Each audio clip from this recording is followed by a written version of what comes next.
Friends welcome back to my Sangeeta ब्लगे तुम्हारे जानाई अनेक अनेक स्वागत। आशा करी तुम्हारा सकले खूब खूब भालो आछो, आमराओ खूब भालो आछि। और शीतकाल तो बुझतेई पारछो, सबाई चादर सोয়েটার परेछि। तो फुलेर एत क्राइसिस चलছে যে ঠাকুর পুজো দিতে গিয়ে ফুলের অভাব পড়ে যাচ্ছে, সেই কারণে মাঠে যাচ্ছি ফুল দেখতে। যে গাঁদা ফুল আছে কি দেখলাম আজকে দুজন নিয়ে যাচ্ছে, তো সেই কারণে আমরাও যাচ্ছি। আর এই যে দেখেন কোথায় ছিল এ, আমাদের সঙ্গে কিন্তু আমরা আসার সময় দেখিনি, আমাদের ঠিক গন্ধে গন্ধে চলে এসেছে একেবারে আমাদের সঙ্গে। আর বাড়িতে যেসব ফুল গাছগুলো ছিল মানে সাদা ফুল, তারপরে ওই যে রজনীগন্ধার মতো এক ধরনের সাদা ফুল আকাশদের ওখানে হচ্ছিল প্রচুর। পাড়ার যত লোক আছে মাঠে যাবে আসবে সবাই ফুলগুলো তুলে তুলে নিয়ে গিয়ে বাড়িতে পুজো দেবে। তো গাছে আর কুড়ি বলতেও কিচ্ছু থাকে না, পরের দিন আর ফোটেই না কিছু।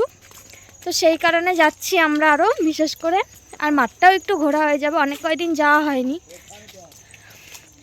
বাবা হাত দম লেগে যাচ্ছে আমার বলতে গিয়ে, যেহেতু একটু আগেই খাওয়া দাওয়া করেছে। আর এখন শীতকালের বেলা তাড়াতাড়ি আবার অন্ধকার হয়ে যাবে, সেই কারণে একটু আগে আগেই মাঠে যাচ্ছি। আর সবথেকে বেশি ফুচুরি শীত করছে, মাথা দিয়ে একেবারে নিয়ে নিয়েছে চাদর কিভাবে। আর মাঠ মানেই সারা মাঠ এখন সর্ষের ফুল। এই শুভ ওরা কি করছে, মাঠে সিম তুলছে। তো রূপসার দাদা ওর মা আছে মাঠে, ওদের সিম লাগানো আছে, সেখানে সিম তুলছে। আর আমরা এই পাশ দিয়ে যাব। আর এখন মাঠটা দেখতেও বেশ সুন্দর লাগে, কারণ অনেক ফুল হয়েছে মাঠে সর্ষে, সেই কারণে। আর আগে তো অত ফুল ছিল না, গাঁদা ফুল ছিল দু এক জায়গায় দেখেছি এসে, তখন আমরা মাঠ থেকে তুলিনি। আমাদের লাস্ট এসেছি আমাদের পটলের জমিতে একদিন বিকালে, আমি শিউলি আর রূপসা। তো আবারও যাচ্ছি। আর আমার ভিডিওতে মাঠের ব্লগটাই বেশি দেখতে পাবে, কারণ আমাদের বাড়ির সঙ্গে একদম মাঠ যেহেতু, তো আমরা মাঠেই বেশি যাই ভিডিও করতে। রাস্তাঘাটে তো আর সেভাবে যাওয়া হয় না। এই আমাকে তো দেখো এই পাশে সারা মাঠ একদম সর্ষে ফুলে ভরা। আর ওই যে ফাঁকা মাঠের মাঝখানে একা চলে গেছে কুরকুরি, দাঁড়িয়ে আছে। যেই দেখবে আমরা অনেকটা দূরে চলে গেছি, সেই আবার দৌড়ে দৌড়ে চলে আসবো। ওই যে দেখো কেমন দৌড়ে দৌড়ে আসছে ও। আর মাঠ ওইগুলো দেখো ভালো হয়েছে, এদিকে আবার রোদটা দেখা যাচ্ছে। আর ওই যে কুরকুরিও কিরকম আগে চলে গেছে সিমের ভুঁই দিয়ে,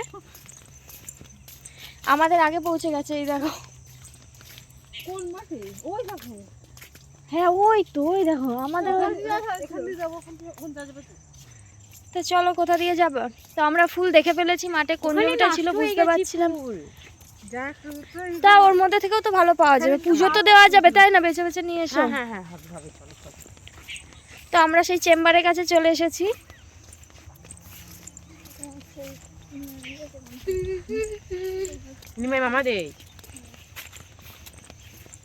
তো আমরা আজকে আর চেম্বারের ওখান দিয়ে যাচ্ছি না, আজকে এই রূপসাদের মানে পটলের জমি ছিল সেখান দিয়েই যাচ্ছি, নেতুই পার করার আগে। তো এই যে আমাদের কুরকুরি আগে আগে যাবে, ও সবার যেতে পারছে না, তো চলে গেল পাশ দিয়ে আগে জমির ভিতর দিয়ে। আর শিউলি আর ফুচু আছে সামনে, আমি আর রূপসা আছি পিছনে। তো মাঠে যেগুলো পটলের জমি ছিল সেগুলো সব কেটে দিয়েছে, নিচ দিয়ে পটলের লতি উঠছে, সেগুলো আবার হবে বড় গাছ কিছুদিন পরে।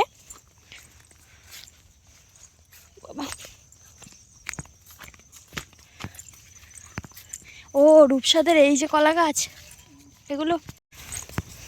তো মাঠে এখন একটু রোদ আছে বলে কিন্তু ভালো লাগছে দেখতে। যদি একটু মানে আরেকটু বেলা করে আসতাম তো একদম একটু অন্ধকার অন্ধকার হয়ে যেত, অত ভালো লাগতো না। আর এবার আমাদের মাঠে না তেমন মটরশুঁটি হয়নি, কিছু কিছু জমিতে লাগিয়েছে, কিন্তু আমার এই সামনের জমিটার বেশ মটর গাছগুলো খুব ভালো। এই যে দেখো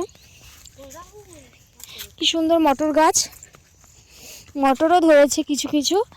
আর কয়েকদিন পরে বড় হবে, সব তুলতে আসবে মটর। ফুচু বলছে আমি মটর তুলতে আসবো। তো দাদুদেরও একদম ওদের বাড়ির সামনে লাগিয়েছে, ও বেতে শাক পেয়েছে বলে তুলতে শুরু করে দিয়েছে দুটো।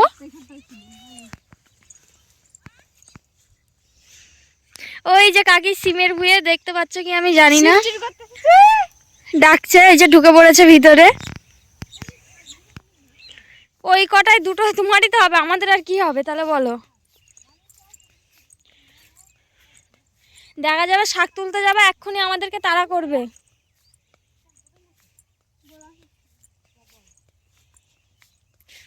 তাড়া করবে কিন্তু শ্রাবন্তী নেমে পড়লে। এই দাদু মাঠে এসে হাজির।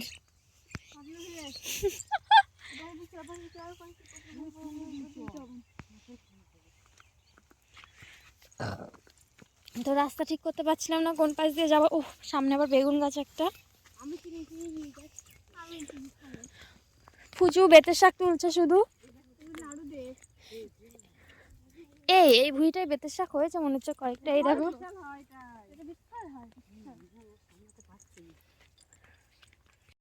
তো এই যে কুরকুরিকে দেখো সর্ষে ফুলের ভুঁইয়ের মধ্যে ঢুকে। আমি যে ও কখন সর্ষে ফুলের ভুঁইয়ের মধ্যে এমন ঢুকে গেল।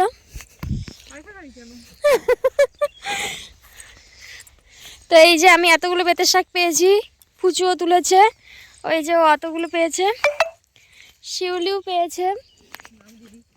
ও আবার শ্রাবন্তীকে দিয়ে দিয়েছে, আমি বা কি করবো, আমি ওকে দিয়ে দেবো।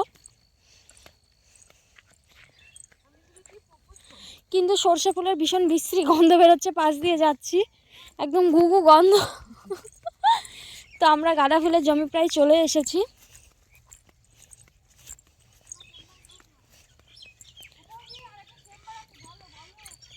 ও তো ফুচু বলে দিচ্ছে, বৌদি বলো সামনে আরেকটা চেম্বার রয়েছে।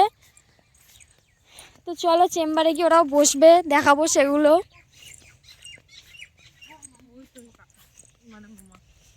এই গাঁদা ফুল নিলে আবার বকবে না তো? সব তো শুকিয়ে শুকিয়েই গেছে, কি বলবে আবার। এই দেখো বেতের শাক হয়েছে। তো রূপসার বাবা ওদের মটরের জমিতে রয়েছে, তো জিজ্ঞাসা করছে মটর ধরেছে কি।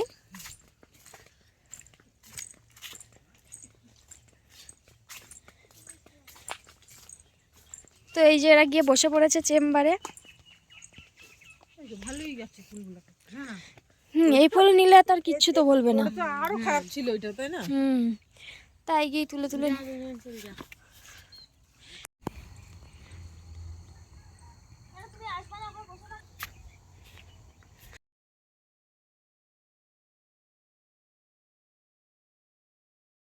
আমি আর শিউলি এদিকে শাক তুলতে শুরু করেছে, আর ওইদিকে রূপসা ওদের মটরের জমি। তোর বাবা বললো পাতাগুলো পরিষ্কার করে দিতে, ওষুধ দেবে বলে, তাই ও পাতা পরিষ্কার করে দিচ্ছে। আর এই যে কাকা মেশিনের মধ্যে ওষুধ দিচ্ছে, জল ভরে এনেছে চেম্বারের ভিতর থেকে। আর ওই যে ওইদিকে আমি আর শিউলি শাক তুলছি, আর কাকা এখানে ওষুধ রেডি করছে, ভিডিওটা করছিল ফুচু। তো চলো এরপরে আর বেশি কিছু করবো না, এরপরে আমরা বাড়ি চলে যাব। আর মেন যেটার জন্য মাঠে এসেছিলাম ফুলের জন্য, তো শাক তোলার পরে শেষে এখান থেকে বেছে বেছে কিছু ফুল নিয়ে নিয়েছিলাম আমরা। তো কাকা তাও বলছিল কত ফুল লাগে, হ্যাঁ তোমাদের বকবক করেই যাচ্ছিলো কাকা। তো তারপরে আমরা কিছু ফুল নিয়ে চলে গেছিলাম মাঠ থেকে।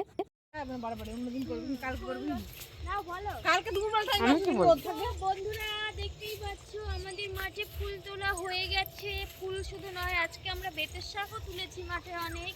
এই দেখো অনেকগুলো হয়েছে, শিউলি আর আমি তুলেছি। তো এবার আমরা বাড়ি চলে যাচ্ছি।